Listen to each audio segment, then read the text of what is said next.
Araw po sa inyo mga boss, madam. Thank you Lord, may panibago tayong gawa ngayon. Ito po, napakaraming IPAC pa. Thank you kay Boss Anwar. Ito po yung pinagawa sa atin. 8 pieces to. IPAC pa. Gagamitin sa restaurant nila. Okay po, sukatin po natin yung sukat nito. 55 inches yung haba. 26 inches yung kitid. Not that, Yung taas nito ay 48 inches. So po, ganyan po ang taas to. Okay? Eurotex po pa rin po ang gamit natin dito. Natignan doon. Eurotex po ang gamit natin dito to. 4. Kapal. Solid na solid. May dalawang kamay sa dulo. Kabilaan. May dalawang kamay.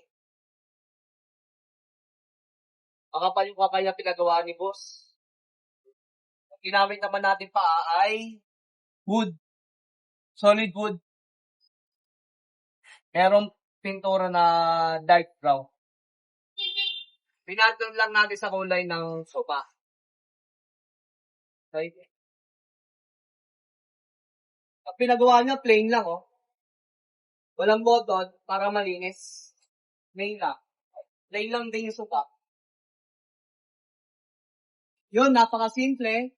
Napakasimple ng pinagawa sa atin. Okay, thank you po kay Boss Anwar na nagpagawa sa amin ng ito mga gandang form.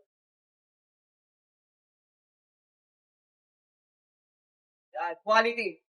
Yan, oh. Taas, oh.